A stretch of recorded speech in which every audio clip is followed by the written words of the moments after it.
Hello बच्चों, कैसे हैं आप सब? I hope you all are fine. जैसे कि आप सब जानते हैं कि हमारे 4 लेक्चर्स कंप्लीट हो चुके हैं रोटेशन डायनेमिक्स के, और चौथे लेक्चर में मैंने आपको ये समझाया था कि एक व्हीकल टर्न कैसे करता है ना। तो आज हमारा 5th लेक्चर है जो उसी का एक्सटेंडेड पार्ट है। हर लेक्चर दूसरे लेक्चर से लिंक्ड है, आपको समझ में आ ही गया होगा। तो जो 5th वाला लेक्चर है ये उसी का एक्सटेंडेड पार्ट है, और 5th वाला लेक्चर जो है वो सोल्यूशन है। क्या मतलब? मैं बच्चों को हमेशा पहले प्रॉब्लम समझाता हूँ, उसके बाद मैं सोल्यूशन समझाता हूँ। डायरेक्टली सोल्यूशन समझाने पे आपको प्रॉब्लम समझ में आएगी नहीं। तो पहले हम प्रॉब्लम समझेंगे कि प्रॉब्लम क्या है, और उसके बाद सोल्यूशन समझेंगे। तो हमने 2 चीज़ें सीखी। जिस बच्चे ने नहीं देखा lecture 4 turning off a vehicle by Aamir Shaikh, जा करके वो देखे, यूट्यूब पे मैंने अपलोड कर दिया है। अब जो है लेक्चर 5 पे आते हैं। लेक्चर 5 बड़ा ही इंटरेस्टिंग लेक्चर है, बड़ा मज़ा आने वाला है। और लेक्चर 5 बेसिकली मैंने क्या कहा आपसे, सोल्यूशन है। तो पहले आपको क्या समझना पड़ेगा, प्रॉब्लम क्या है, उन दोनों तरीकों से प्रॉब्लम क्या है हमें, फिर हम लोग क्या करेंगे उसके सोल्यूशन पे जाएंगे। तो आपकी जो टेक्स्ट बुक डिमांड कर रही है ना बच्चों के पहले फ्रिक्शन पढ़ाओ, फिर बैंकिंग पढ़ाओ, फिर दोनों का कॉम्बिनेशन पढ़ाओ, मैंने उसी तरीके से आपको पढ़ाया है। ऐसे पढ़ाया जाता है इसको। बात समझ में आ रही, क्लियर है? तो देखिए आप आज का कंटेंट क्या है, लेक्चर कितना आपको समझ में आता है, कमेंट सेक्शन में बताइए। और हम बहुत ही इंटरेस्टिंग लेक्चर बनाने की कोशिश करेंगे इसमें। आइए देखते हैं। चलिए, तो लास्ट टाइम क्या बताया था उसको पहले रिवाइज करा देता हूँ, उसके बाद मैं फिर आपको आगे प्रोसीड करवाता हूँ। हम बेसिकली बच्चों पढ़ के आ रहे थे, हम पढ़ रहे थे टर्निंग ऑफ अ व्हीकल। ठीक है, एक व्हीकल को टर्न कैसे किया जाता है, हम ये बेसिकली पढ़ रहे थे, है ना। तो व्हीकल को टर्न करने में मैंने कहा था आपसे कि हम क्या करते हैं, हम 2 चीज़ों की हेल्प लेते हैं। एक तो हम फ्रिक्शन की हेल्प लेते हैं, और दूसरी बैंकिंग ऑफ रोड्स की हेल्प लेते हैं। ठीक है, तो दोनों में से हमने क्या कर दिया, दोनों के कॉन्सेप्ट्स को यूज किया, और इसको यानी टर्निंग को, ये वायर बार बार पैर में आ जाता है, वह क्या है, क्या कह रहा था मैं, सॉरी, कि फ्रिक्शन, और यहाँ पर क्या है, बैंकिंग हमारा जो है।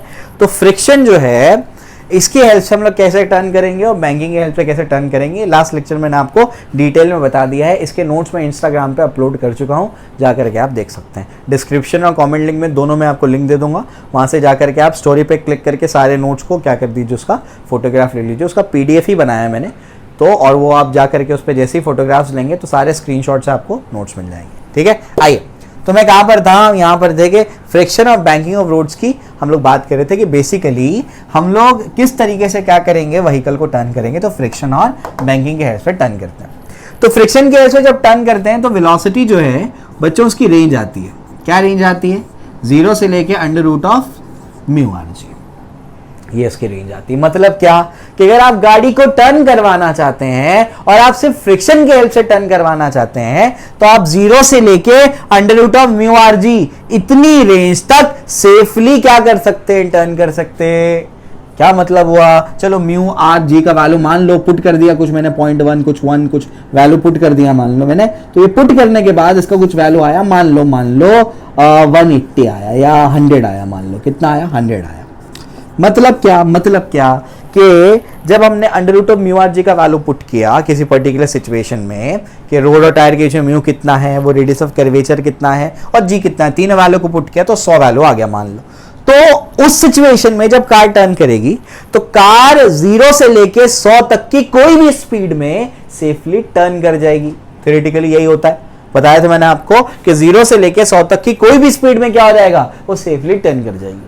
बात समझ में आ गई, क्लियर है? 100 से ऊपर जाएगी तो स्किड कर जाएगी, ये आपको पहले भी बता चुका हूं मैं। क्लियर है, बात समझ में आ गई? अब क्या, अब समझने की कोशिश करिए प्रॉब्लम क्या है। यहां तक तो अपने भेजे में सब जाता है। प्रॉब्लम क्या है, प्रॉब्लम ये है, मैं चाहता हूं हमारी कार 150 पे चले भाई, 150 की मैक्सिमम सेफ स्पीड हो। मैं ये चाहता हूं, मैं चाहता हूं कि 100 तक स्पीड ना हो। मैं अगर 120 130 पे भी चलाऊं, 150 पे भी गाड़ी की चलाऊं, तो गाड़ी टर्न करते वक्त स्किड नहीं करनी चाहिए। अब ये चाहता हूं मैं, समझ आ रहा है? यानी बेसिकली यहां पर जो आपकी अपर लिमिट है ना, स्पीड की अपर लिमिट को मैं बढ़ाना चाहता हूं। स्पीड के अपर लिमिट को बढ़ाना चाहते हैं, तो स्पीड की अपर लिमिट कैसे बढ़ेगी, आइए इसको समझते हैं। स्पीड की अपर लिमिट का फॉर्मूला क्या है बच्चों, √μ/r/g। अब v को बढ़ाना है तो या तो म्यू को बढ़ाओ, चलो एक एक करके बात करते हैं। तो म्यू को बढ़ा दो तो v बढ़ जाएगा। म्यू को बढ़ाने का मतलब क्या है, म्यू को बढ़ाने का मतलब यह है कि आप क्या कर दो, रोड को रफ कर दो। रोड को रफ कर दो। रोड को रफ करने का मतलब क्या, रोड ज़्यादा खुरदुरा हो जाए। रोड ज़्यादा अगर क्या हो जाए, खुरदुरा हो जाए तो क्या हो जाएगा, अरे भाई अगर रोड ज़्यादा खुरदुरा तुमने कर दिया तो इसका ये मतलब हुआ कि टायर जो तुम्हारे हैं ना उसका वेयर एंड टेयर बहुत ज़्यादा हो जाएगा। अगर वेयर एंड टेयर ज़्यादा हो जाएगा तो प्रॉब्लम क्या हो जाएगी, जो आपका टायर है वो टायर जो है आसानी से क्या हो जाएगा, आसानी से बेसिकली क्या हो जाएगा, खराब हो जाएगा। तो म्यू बढ़ाने से वेयर एंड टेयर बढ़ जाएगा। वेयर एंड टेयर बढ़ जाएगा मतलब क्या, टायर क्या हो जाएगा, टायर आसानी से क्या हो जाएगा, खराब हो जाएगा। समझ आ रहा है क्या बोल रहा हूं मैं, टायर क्या हो जाएगा, टायर आसानी से क्या हो जाएगा, खराब हो जाएगा। यहां तक अपने को बात समझ में आ रही है। आइए, तो इसका मतलब म्यू को नहीं बढ़ा सकते, नहीं बढ़ा सकते। म्यू के साथ में एक और भी प्रॉब्लम है, म्यू 0 भी हो सकता है या कम भी हो सकता है। अगर म्यू कम हो गया तो ये 100 से भी कम हो जाएगी लिमिट, 100 यानी अंडर म्यू आर जी से भी कम हो जाएगी। 100 तो एग्जाम्पल में है, समझ में आ गया। क्यों, म्यू कैसे कम हो जाएगा, बारिश हो जाए, बर्फ गिर जाए, तेल का टैंकर उंडल जाए, कुछ भी हो सकता है। तो अगर ऐसा हो जाए तो म्यू तो कम हो जाएगा। म्यू कम हो जाएगा तो क्या होगा, अरे म्यू कम हो जाएगा तो मैक्सिमम सेफ स्पीड क्या होगी, 100 से, यानी म्यू अंडर म्यू आर जी से भी कम हो जाएगी। इसका मतलब जो हम इस केस में 100 से मैक्सिमम यानी सेफली टर्न कर सकते थे, अब वो क्या होगा, मान लो 40 पे ही आपको क्या करना पड़ेगा, टर्न करना पड़ेगा। अगर म्यू कम हो गया तो बारिश हो गई, तेल गिर गया, बर्फ गिर गई, कुछ भी हो सकता है। यानी क्या भाई, म्यू के साथ में छेड़छाड़ करना गड़बड़ है। म्यू कम हो जाएगा, कम भी हो सकता है, दिक्कत है, कम हो जाएगा। और बढ़ जाएगा तब भी दिक्कत है। क्या, अगर स्पीड को बढ़ाना है 100 से 150 पे मान लो लेके जाना, तो म्यू बढ़ा दो। म्यू बढ़ा दो तो क्या कर दो, क्या करना पड़ेगा, रोड को खुरदुरा करना पड़ेगा। इसका मतलब टायर का वेयर एंड टेयर ज़्यादा हो जाएगा, मतलब टायर जल्दी खराब हो जाएगा। तो ये हमारे साथ में गड़बड़ है। आइए फिर हम लोग क्या करते हैं, फिर हम लोग रेडियस की बात करते हैं, रेडियस ऑफ कर्वेचर की। रेडियस ऑफ कर्वेचर मतलब क्या, कार ऐसे टर्न कर रही थी हमारी, तो अब क्या कर दो, ये रेडियस को बड़ा कर दो। मतलब क्या, रोड को तोड़ो ताड़ो और क्या कर दो, रोड को और बड़ा कर लो। अरे भाई ये आसान काम है क्या, ये बहुत खर्चे वाला काम है, बहुत पैसे लग जाएंगे इसके अंदर। क्या करना है, स्पीड बढ़ाना है, स्पीड बढ़ाना है, क्या कर दो, रोड को तोड़ो और क्या कर दो, रोड को बड़ा बना दो और बड़ा रेडियस कर लो। अरे ये तो हमको तो आसान काम लेना ना, जो हमको क्या करे, हमको कॉस्ट इफेक्टिव हो। हमको इंडिया में हम इतना ज़्यादा पैसा अभी झोंक नहीं सकते सारी चीज़ों के अंदर, तो हमको क्या करना पड़ेगा, ऐसे मेजर्स लेने पड़ेंगे जो कि कॉस्ट इफेक्टिव हो। समझ आ गया। आइए आगे बढ़ते हैं। आगे क्या, यानी क्या, म्यू नहीं बढ़ा सकते, आर नहीं बढ़ा सकते, आर बढ़ाने में बहुत ज़्यादा खर्चा हो जाएगा।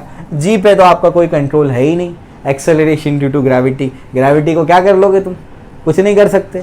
यानी क्या, यहाँ पर प्रॉब्लम ये है कि अगर मुझे मैक्सिमम सेफ स्पीड को बढ़ाना है, कम तो करना नहीं है, कम वो हो सकता है अपने आप, कम करना नहीं है, अगर बढ़ाना है तो म्यू को बढ़ा दो, उसके साथ प्रॉब्लम है।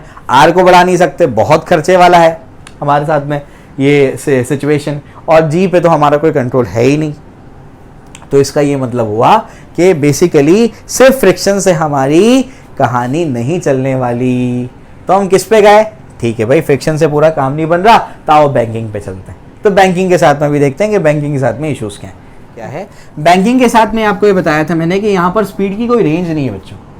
आपको अगर क्या करना है, आप अगर फ्रिक्शन को निगलेक्ट कर देंगे, फ्रिक्शन को आप हटा दो, हटा नहीं सकते आप फ्रिक्शन को, हाइपोथेटिकल सिचुएशन है, अगर आप फ्रिक्शन को हटा दो तो ये बैंक्ड रोड पे आपको गाड़ी को एक ही स्पीड पे चलाना पड़ेगा, जो कि क्या है, under root of r g tan theta. इसमें कोई रेंज नहीं होती।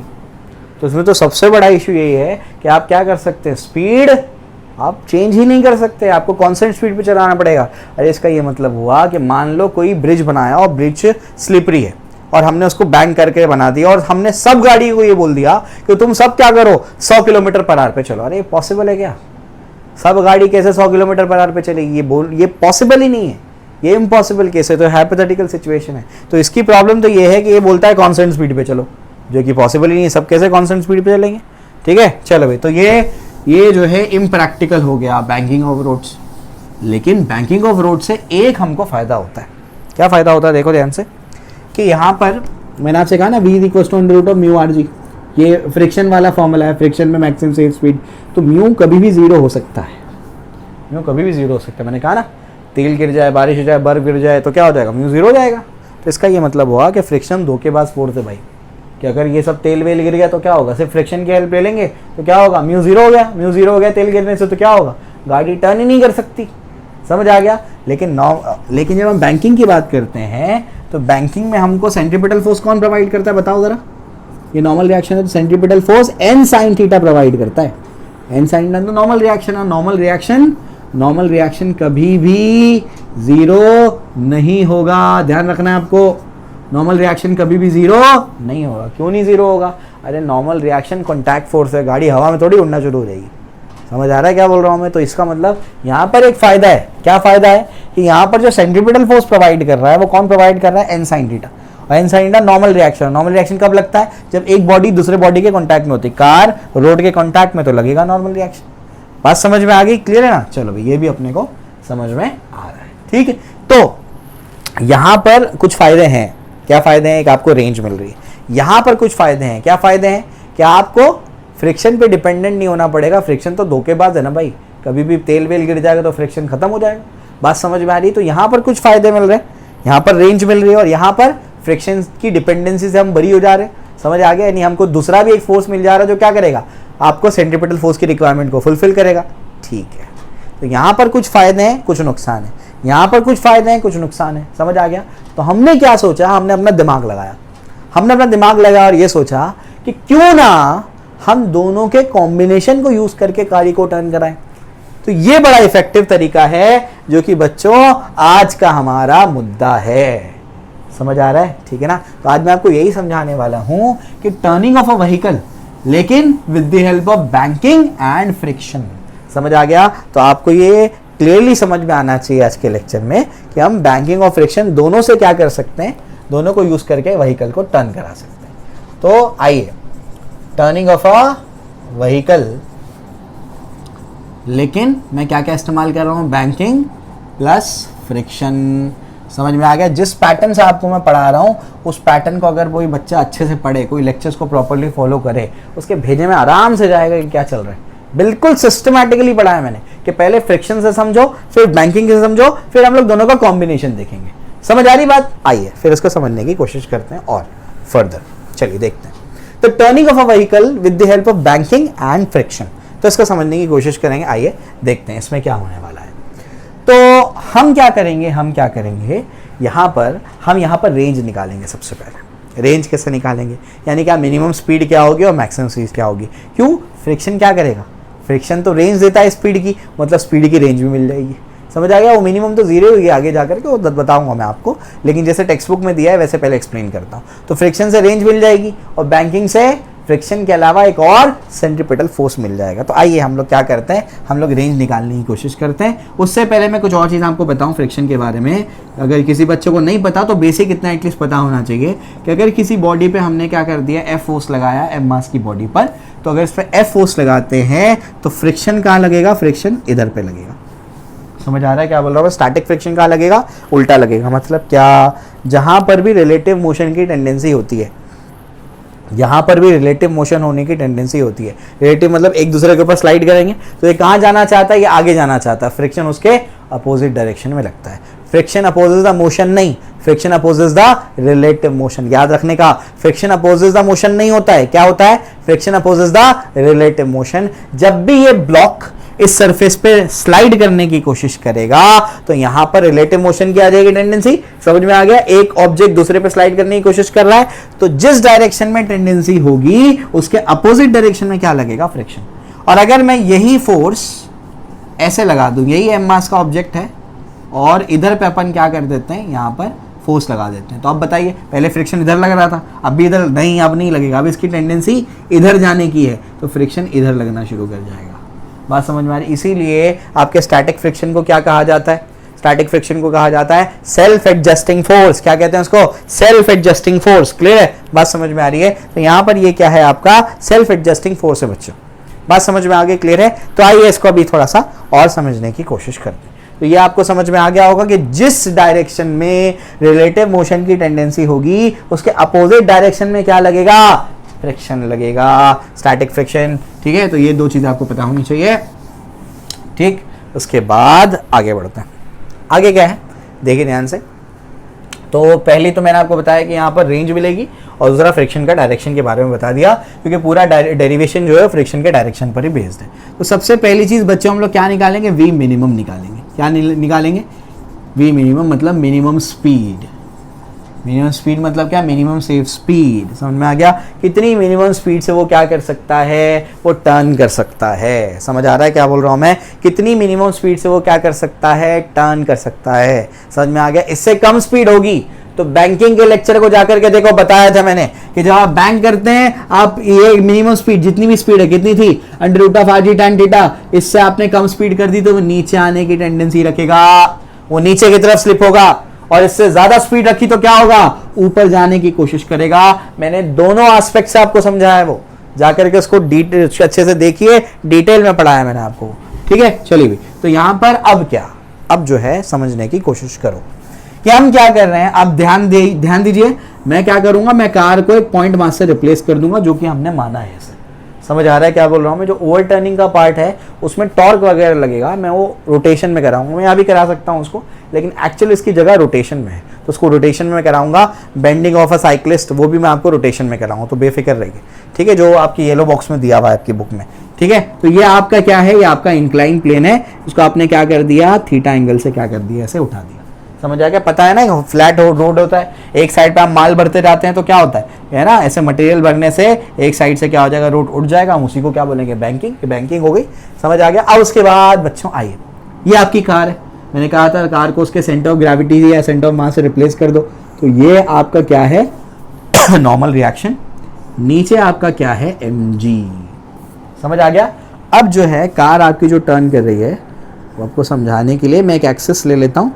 एक एक्सिस के, अब ये ऐसे अंदर की तरफ जा रही है कार कैसे जा रही है, अंदर के डायरेक्शन, तो ऐसे लिख देता हूँ मैं, ठीक है। और एक्सिस से कार तक का जो डिस्टेंस है, कार के सेंटर ऑफ ग्रेविटी तक का, तो एक्सिस से कार के सेंटर ऑफ ग्रेविटी तक का डिस्टेंस क्या मान लिया अपन ने, r, ये इसका क्या बन जाएगा, रेडियस बन जाएगा। तो कार कैसे जाने वाली है, कार ऐसे अंदर की तरफ जाने वाली है। क्लियर है, समझ में आ गया।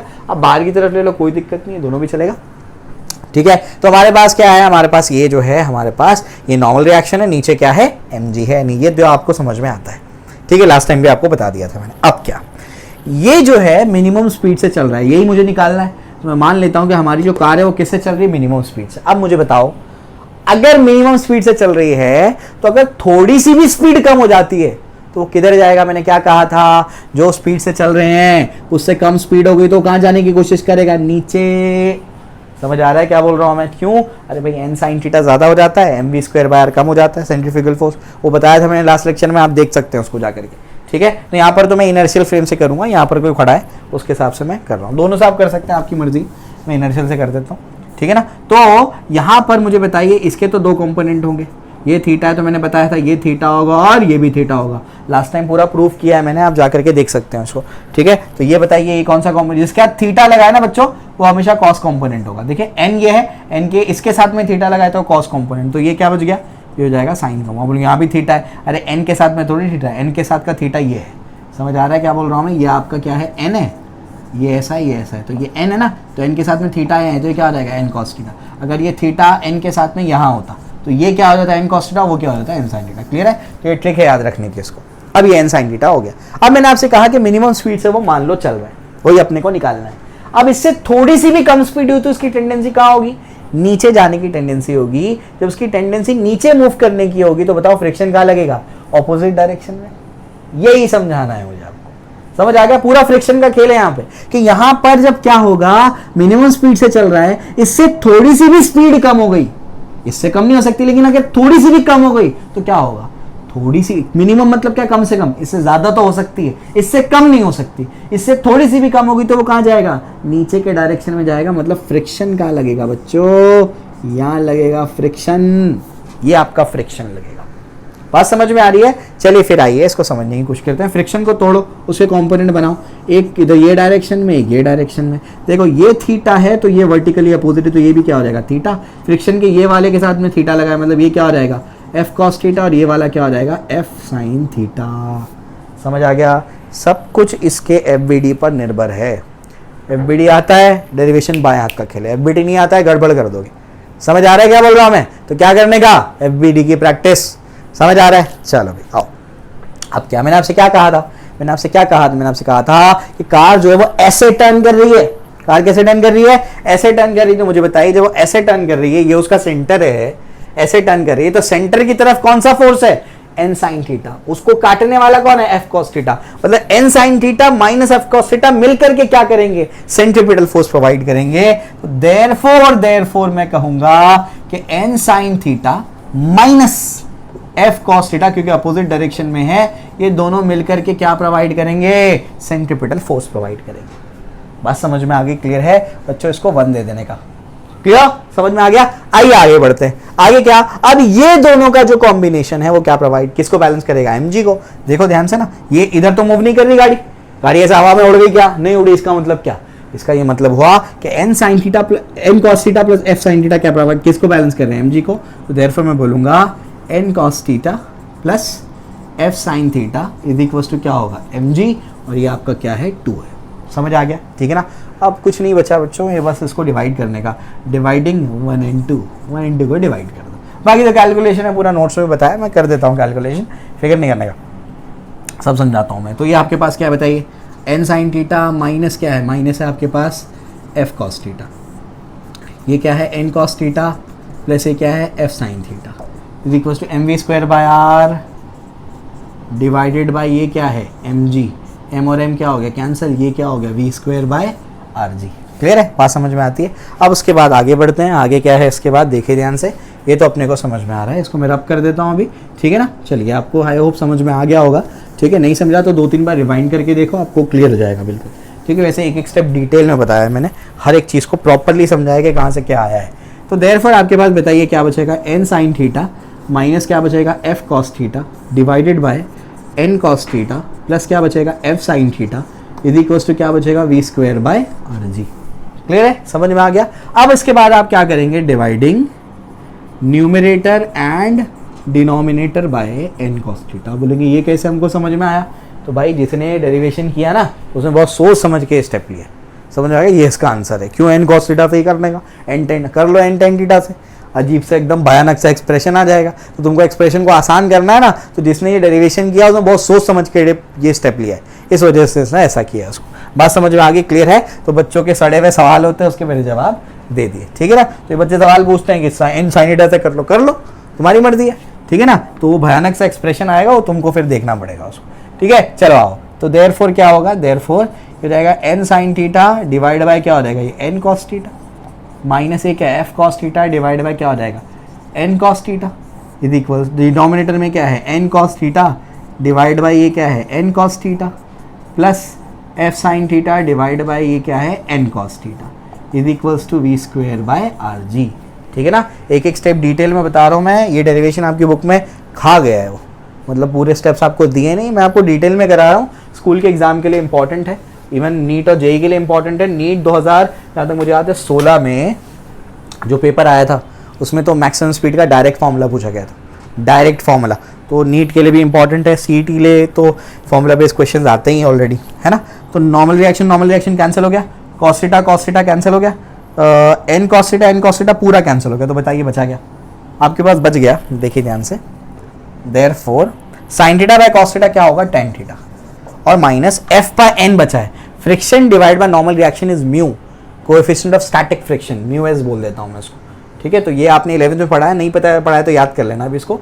1 प्लस यहाँ तो 1 बचेगा, प्लस ये क्या हो जाएगा, देखिए एफ बाय एन तो क्या होगा, वो तो म्यू एस होगा, और sine theta by cos theta क्या होगा, वो तो टेन थीटा होगा, और ये क्या है v square by r g. और यहाँ पर लिखना since f by n equals to क्या होता है म्यू एस, ठीक है।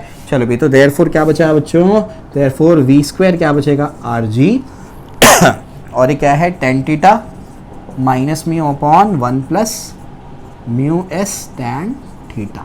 समझ आ गया। और v निकालना है तो क्या कर दो, अंडर रूट लिख दो। और ये कौन सी स्पीड आई बच्चों, ये आपकी मिनिमम स्पीड आई, समझ आया, क्लियर है। चलो तो आपने क्या कर दिया, आपने बैंकिंग और फ्रिक्शन दोनों को इस्तेमाल किया, एक तो रोड को बैंक भी कर दिया और फ्रिक्शन भी कंसिडर किया, दोनों को इस्तेमाल करके आपने क्या कर दिया, मिनिमम सेफ स्पीड निकाल ली। समझ आया, क्लियर है कि मिनिमम इतनी सेफ स्पीड से अगर क्या होगी हमारी गाड़ी टर्न करेगी तो वो स्किड नहीं करेगी, वो नीचे की तरफ नहीं फिसलेगी। बात समझ में आ रही, क्लियर है। तो ये आपको समझ में आ गया, तो ये आपको क्लियर हो जाना चाहिए। अब मैं आपको इसके आगे लेके चलता हूँ, आइए इसके आगे क्या देखिए, क्लियर हो गया ना। चलिए ये भी अपन ने कर लिया, अब आगे की कहानी क्या है।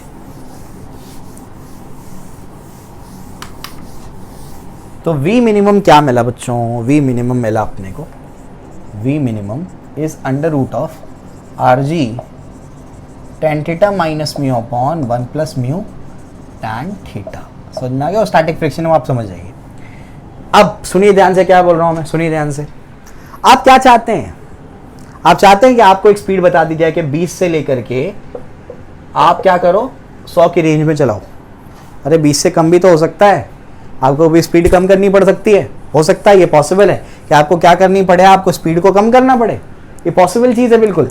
तो आपको ये मिनिमम स्पीड है, वी मिनिमम मिला आपको ये, तो आपको मिनिमम स्पीड कितनी रखनी चाहिए? हो सकता है, यानी मतलब क्या, मतलब आप हाईवे पे चल रहे हैं और आपने मान लो लगा दिया बोर्ड कि आप क्या करो, आप 20 किलोमीटर पर आवर से नीचे नहीं चला सकते, लगा दो बोर्ड।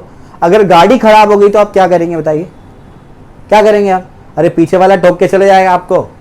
समझ आ रहा है क्या बोल रहा हूँ मैं? तो ये इलॉजिकल चीज़ हो जाती है। समझे क्या बोल रहा हूँ मैं? कि आप भले मिनिमम सेफ स्पीड का फॉर्मूला आप निकाल लें, आपने निकाल लिया फॉर्मूला, ठीक है ना, लेकिन लेकिन लेकिन minimum safe speed, minimum speed कितनी होनी चाहिए बताइए?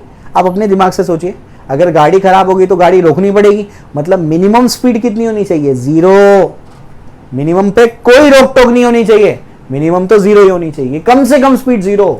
गाड़ी खराब होगी तो आप क्या करेंगे? आप कुछ नहीं कर सकते।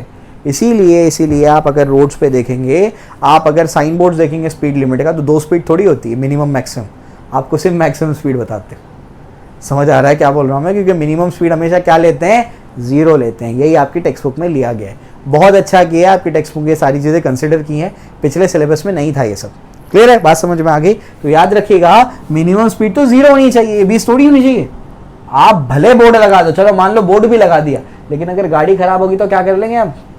और आप 20 पे चला रहे हैं, मान लो कोई अगर जानवर आपके सामने आ गए तो आप क्या कर लेंगे? आप कुछ नहीं कर सकते, आपको स्पीड को कम करना पड़ेगा। बस समझ में आ रही क्या बोल रहा हूँ? यानी क्या? अरे सिंपल लॉजिक है कि वी मिनिमम को 0 होना चाहिए। समझ आ गया? कम से कम स्पीड कितनी होनी चाहिए? 0 होनी चाहिए। तो इसी वजह से कई सारी किताबें जो वी मिनिमम को तो डिराइव भी नहीं कराती हैं, जो आपकी टेक्स्ट बुक में दिया है तो मैंने आपको करवा के दे दिया, ठीक है ना। तो मिनिमम स्पीड का फॉर्मूला ये है, लेकिन प्रैक्टिकली वी मिनिमम क्या होना चाहिए बच्चों? 0 होना चाहिए। तो उसी की कंडीशन हम लोग अब निकालने चल रहे हैं। आई होप आप लोगों को लॉजिक समझा होगा इसका, ठीक है। तो हम लोग बोलेंगे practically v minimum should be equal to 0। V minimum 0 होना चाहिए। समझ आ रहा है क्या बोल रहा हूं मैं? कि प्रैक्टिकली वी मिनिमम 0 होना चाहिए। तो अगर ये 0 होगा बच्चों, अब क्या होगा बताइए? ये हो जाएगा आर जी, और ये क्या हो जाएगा? tan theta minus mu upon क्या हो जाएगा? 1 प्लस म्यू tan थीटा। समझ आया? क्लियर है? इसके बाद आगे बढ़ते हैं। इसके बाद क्या? दोनों साइड स्क्वायरिंग कर लीजिए आप। स्क्वायरिंग करने के बाद क्या होगा? 0 का स्क्वायर, यहाँ से रूट हट जाएगा। उसके बाद ये क्या हो जाएगा बताइए? ये उधर जाएगा, ये नीचे जाएगा, तो बचेगा क्या? 0 इक्वल्स टू क्या बचेगा? tan theta minus mu. I hope आपको इतना बेसिक अलजेब्रा तो आता है। तो म्यू इज इक्वल्स टू क्या हो जाएगा? tan थीटा, यानी mu should be greater than equal to tan theta. ऐसे लिख सकते हैं, for v minimum is equals to 0। समझ आ रहा है क्या बोल रहा हूँ? अगर आप चाहते हैं कि आपका v मिनिमम 0 हो, तो आपका म्यू जो है वो शुड बी ग्रेटर देन और इक्वल टू tan थीटा होना चाहिए। ये कंडीशन बहुत इंपॉर्टेंट है। किस चीज़ के लिए? मिनिमम स्पीड के लिए, जो जब क्या हो? मिनिमम स्पीड 0 हो, मिनिमम स्पीड को 0 रखने के लिए। समझ आ गया? तो अगर आप चाहते हैं कि मिनिमम स्पीड जो है आपकी वो 0 हो, तो आपको क्या करना पड़ेगा? आपको म्यू का वैल्यू tan थीटा से बड़ा या उसके इक्वल रखना पड़ेगा। समझ आ रहा है क्या बोल रहा हूँ मैं? क्लियर है? अगर ऐसा नहीं होगा, गाड़ी नीचे की तरफ स्किड करना शुरू हो जाएगी। क्यों? एंगल ऑफ रिपोज क्या हो जाएगा? एंगल ऑफ रिपोज क्रॉस नहीं कर जाएगा वो। समझे? ठीक है ना। चलो भैया, अगर ये एंगल ऑफ रिपोज वगैरह नहीं पता तो उसको अभी नहीं कंसिडर करेंगे, वो फ्रिक्शन में होता है। अभी फिलहाल अभी कंडीशन याद रखेंगे। क्लियर है? टेक्स्ट बुक में जो दिया था मैंने आपको डिराइव करा दिया। JEE mains, advance, NEET, CET सब के लिए बता रहा हूँ मैं। इतना डिटेल्ड लेक्चर है ये। समझ आई बात? ठीक है, चलो भाई। तो वी मिनिमम आपको निकालना समझा दिया मैंने, और वी मिनिमम को अगर आपको 0 रखना है तो उसकी कंडीशन भी आपको बता दी मैंने कि mu must be greater than equal to tan theta होना चाहिए। ठीक है, क्लियर है? अब बच्चों क्या पढ़ेंगे? अब बच्चों हम लोग पढ़ेंगे वी मैक्सिमम। क्या पढ़ेंगे? We maximum. तो आइए वी मैक्सिमम पे चर्चा करते हैं।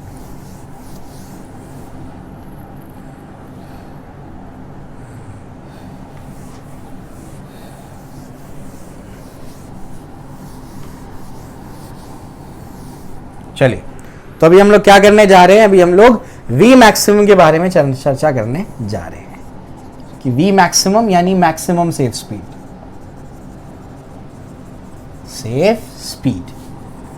कहां पर जब हम लोग फ्रिक्शन ऑफ बैंकिंग दोनों की हेल्प लेंगे वहां पर।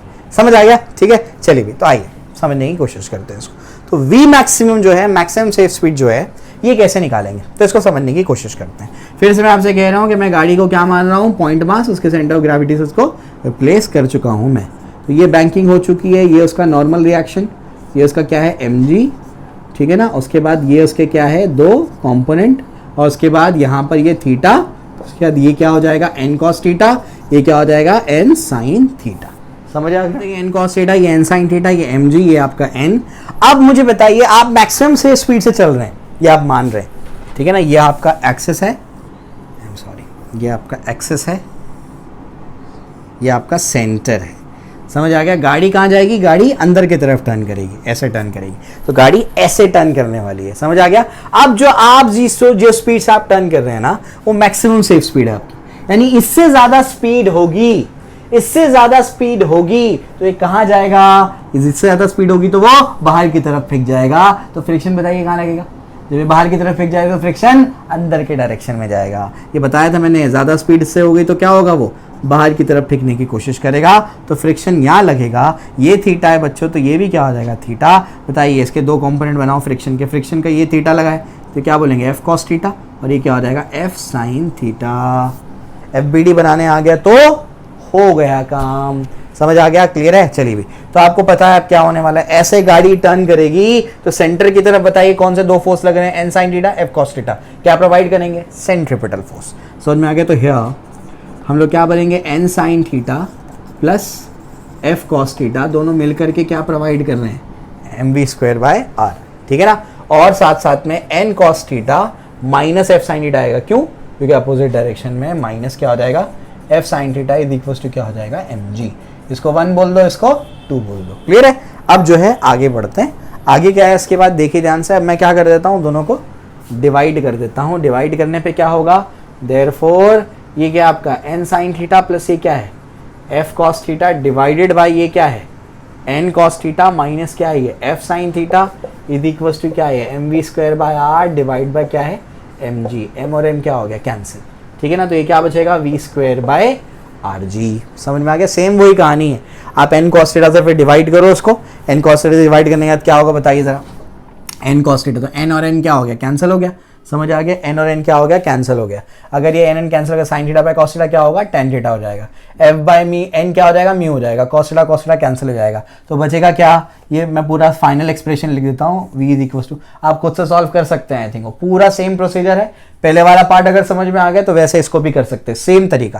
तो ये जाएगा आर जी, और ये जाएगा mu plus tan theta upon 1 minus mu tan theta. समझ आ गया? ये कौन सी स्पीड आई बच्चों, ये मैक्सिमम सेफ स्पीड आई आपकी, ये मैक्सिमम सेफ स्पीड है। समझ आ रही बात? क्लियर है? तो ये आपको समझ में आना चाहिए। क्लियर हो गया? ठीक है ना। तो सब कुछ किस पे डिपेंड कर रहा था, फ्रिक्शन के डायरेक्शन पे डिपेंड कर रहा था कि फ्रिक्शन का डायरेक्शन कैसा है। ठीक, अब वहां पर मैंने आपसे क्या कहा था कि प्रैक्टिकली वी मिनिमम तो 0 होना चाहिए। अब सुनिए ध्यान से मैं क्या बोल रहा हूं। अब जो है कोई महाशय ये चाहते हैं कि भाई वो ऐसा रोड बनाए, ध्यान से सुनिए, ऐसा रोड बनाए कि कोई भी स्पीड पे गाड़ी सेफली टर्न कर जाए। कोई भी स्पीड का मतलब 0 से लेके इंफिनिटी तक, मतलब 0 मिनिमम स्पीड हो और इंफिनिटी मैक्सिमम सेफ स्पीड हो। बात समझ में आ रही क्या बोल रहा हूं मैं? तो कोई साहब ये चाहते हैं कि अब वो ऐसा रोड बनाए कि 0 से लेके इंफिनिटी तक सारी स्पीड पे कार क्या करे, सेफली टर्न कर जाए और कोई भी स्किड ना करे। एक्सीडेंट तो कोई और तरीके से भी हो सकता है, लेकिन स्किडिंग ना हो, ये वो चाहते हैं। बात समझ में आ रही? क्लियर है? स्पीड की वजह से स्किडिंग नहीं होनी चाहिए। तो अब अपन क्या चाह रहे हैं, अपन चाह रहे हैं कि मैक्सिमम सेफ स्पीड को इंफिनिटी अगर अपने को बनाना है तो उसकी क्या कंडीशन है, अपन वो देखने जा रहे हैं। समझ आ गया? क्लियर है? आई होप आपको ये क्लियर हो रहा है। ठीक है ना। चलिए इसके बाद आगे बढ़ते हैं। आगे क्या है नेक्स्ट, देयरफॉर क्या होगा, therefore if v maximum is equals to infinity. V maximum अगर मैं इंफिनिटी करना चाहता हूं तो मुझे बताइए वी मैक्सिमम क्या होता है। वी मैक्सिमम होता है under root of r g mu plus tan theta upon 1 minus mu tan theta is equals to क्या हो जाएगा, इंफिनिटी। समझ आ गया? अच्छा, इन्फिनिटी का मतलब एक ये भी तो होता है 1/0, ये कैलकुलेशन में आसानी होगी तुमको इससे। इन्फिनिटी का मतलब ये भी तो होता है 1/0, स्क्वायरिंग कर दो, स्क्वायरिंग करोगे तो बताओ क्या होगा, 1 का स्क्वायर 0 का स्क्वायर, मतलब वो क्या होगा 1/0 ही आएगा। समझ आ रहा है क्या बोल रहा हूँ मैं? 1/0 यहाँ पर क्या आ जाएगा आर जी, ये क्या हो जाएगा mu plus tan theta upon 1 minus mu tan theta. समझ आ गया? क्लियर है? अब इसके बाद जो है अपन क्या करते हैं, देखो ध्यान से, ये आर जी, अभी ये पूरा टर्म 0 से मल्टीप्लाई होगा और ये पूरा 1 से मल्टीप्लाई, तो 0 से मल्टीप्लाई होगा तो अरे वो तो खत्म हो जाता है ना, हमसे जो टकराएगा वो तो खत्म हो जाएगा, तो 0 तो वैसे ही होता है, तो ये 0 स्क्वायर ये पूरा का पूरा क्या हो जाएगा 0 कर देगा, ये जा करके वहां पर ऐसे कर, तो 0 इज इक्वल टू क्या होगा 1 माइनस म्यू टैन थीटा, तो mu tan theta is equal to क्या हो जाएगा 1, तो म्यू क्या हो जाएगा 1 अपॉन टैन थीटा यानी कॉट थीटा, तो mu equals to cot theta, या आप ऐसे कहो, और mu should be greater than equal to cot theta for v maximum is equals to infinity. दोनों की कंडीशन डिराइव करवा दी। अगर आप वी मिनिमम को 0 रखना चाहते हैं तो condition is mu should be greater than equal to tan theta. समझ आ गया? अगर आप वी मैक्सिमम को इंफिनिटी रखना चाहते हैं तो mu should be greater than equal to cot theta. बात समझ में आ रही? क्लियर है? दोनों कंडीशन आपको मैंने डिराइव करवा के दे दी। अब आपकी बुक में एक और चीज दी रही है, वो मैं आपको बताने की कोशिश करूंगा। वो जो है उसमें एम्बिग्यूटी है, वो एक्चुअली गलत है, ऐसा नहीं बोलना चाहिए, ठीक है, लेकिन वो पर्टिकुलर केस को कंसिडर किया गया है, तो इस वजह से मैं आपको समझाने की कोशिश करता हूं। आई होप आपको ये समझ में आ रहा होगा। अब जो है मैं आगे आपको बता देता हूं जो आपकी टेक्स्ट बुक में दिया गया है, ठीक है? चलिए आइए, टेक्स्ट बुक में एक चीज क्या दी गई है, टेक्स्ट बुक में एक चीज दी गई है कि म्यूएस मैक्सिमम स्टैटिक फ्रिक्शन का जो कोएफिशिएंट है वो 1 होता है। ऐसा नहीं है, ऐसा हमेशा नहीं होता है, म्यू का वैल्यू 1 से ज़्यादा भी हो सकता है, ये पॉसिबल है। आप जा कर के रीड करें, गूगल पे जाएं, सर्च करें can mu B greater then 1, हाँ हो सकता है। कोएफिशिएंट ऑफ स्टैटिक फ्रिक्शन या कोएफिशिएंट ऑफ फ्रिक्शन 1 से बड़ा हो सकता है। समझ आ रहा है क्या बोल रहा हूँ मैं? ये पॉसिबल है। तो ये जो बात कर रहा है, जो मैं समझ रहा हूँ आपकी टेक्स्ट बुक जो बोल रही है, वो ये बात करने की कोशिश कर रही है कि इस केस में, यानी हम जो मटेरियल टायर का इस्तेमाल करते हैं और जो मटेरियल आपके रोड का इस्तेमाल करते हैं, उस केस में म्यू जो है उसका मैक्सिमम वैल्यू 1 हो सकता है, उससे ज़्यादा नहीं होता।